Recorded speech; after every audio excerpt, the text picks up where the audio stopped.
Það nefnilega þannig að tungumál eru stuttfull af alls konar földum, mynstrum og gátum. Og í dag þá ætlum við að leysa eina slíka saman. Allt í lagi, kíkjum á dagskrána. Fyrst tökum við fyrir spegilsetninguna, svo málfræðina á bakvið hana. Því næst skoðum við orð sem mynda lykkju, afkóðum hína svokölluðu kórhringrás og á endanum sjáum við hvernig endir getur verið nýtt upphaf. Jæja, byrjum á klassískum orðaleik sem gæti vakið upp minningar hjá mörgum. Hér erum við með fræga serbneska setningu, Ana voli Milovana, sem þýðir einfaldlega Ana elskar Milovan. Þetta alveg stórkostlegt dæmi hvernig hægt að galdra með tungumál. Það sem svo magnað við þessa setningu að hún nákvæmlega eins hvort sem að lesa hana á áfram eða aftur á bak. En hvernig stendur á því? Þetta gjátan sem við ætlum að skoða nánar. Og jú, það til formleitt heiti yfir svona spegil áfyrr. Þetta kallað samhverfa eða palindróm á erlendum málum. Það lýsir einfaldlega orði eða setningu sem lest eins í báðar áttir. Ana voli Milovana sko alls ekki eina dæmið. Þetta lifandi og skapandi eiginleiki tungumálsins. Hér eru fleiri snildarleg dæmi eins og að jógurt ujutru koi eða og jógurt fitandi á morgnana og svo urimu íðu liti miru sem þýðir í róm ganga menn í friði. Algjörlega frábært.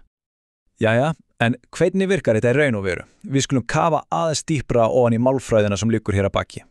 Sko, það mikilvægt að skilja munin á tvenns konar samhverfu. Annars vegar höfum við fullkomna samhverfu í stökum orðum en hún frekar sjaldgæf í serbnesku því beygingarendingar geta auðveldlega eyðilagt hana. Hins vegar það sem við köllum virk samhverfa sem finnst í heilum setningum miklu algengari. Hún einfaldlega sveigjanlegri og getur lagað sig að málfræðinni. Og þetta alveg frábært dæmi það sem við getum kallað snúningspunkt.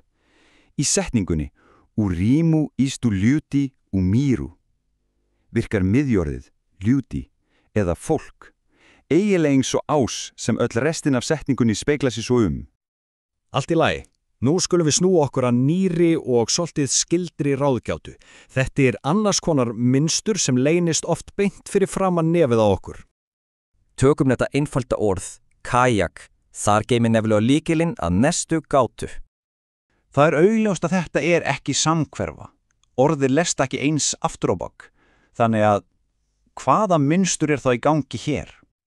Jæja, hér skilgreiningin. Þetta það sem við köllum hringlaga orð. Það orð þar sem fyrsti og síðasti stafurinn nákvæmlega eins sem býr til svona byggingarlega lykkju. Þetta allt öðruvísi en fullkomin samhverfa. Og núna komið að við ætlum að leysa þetta mál og finna földuregluna sem býr til þessi hringlaga orð. Lykillinn þessi. Þetta engin tilviljun. Þetta í raun fyrirsjáanleg afleiðing af málfræðinni sjálfri. Uppskriftin einföld. Orðið byrjar á hinu mjög svo algenga samhljóða k og endar á hinu gríðarlega afkastamikla viðskipti ak. Og hérna sjáum við þetta svarta á hvítu. Þetta svolítið eins og aha. Augnablíkið okkar. Þessi tabla sýnir nákvæmlega hvernig samsetning á algengum upphafstaf og algengu viðskipti skapa þetta endurtekna mynstur. Við sjáum orðin svo kajak, kundak og kröhak. Þetta ekki tilviljun, heldur afleiðing af afkastamikilri orðmyndun sem býr til hundruð nafnorða og lýsingarorða sem enda á k. Jæja, en það hægt að fara með þetta ennþá lengra.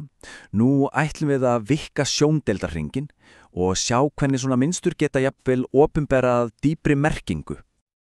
Kynnum til sögunar að síðasta orðið í þessari yfirferð, orð sem geymir eitt síðasta leyndamál. Kræ, það þýðir endirinn. Allt í lagi, brjótum orðin nýður, bókstaf fyrir bókstaf og byggjum upp smá spennu fyrir loka áfjúpunina. Og hérna það. Ef við fjarlægjum fyrsta stafinn, K, hvað situr þá eftir? Jú, rá, sem þýðir paradís.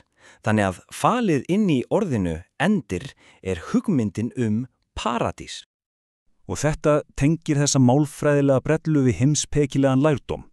Að endir líka umbreyting og nýtt upphaf. Endirinn í raun aðeins leið inn í paradís. Og það skilur okkur eftir með þessa spurningi til að velta fyrir okkur, hvaða önnur leyndamál leynast í orðunum sem við notum á hverjum einasta degi?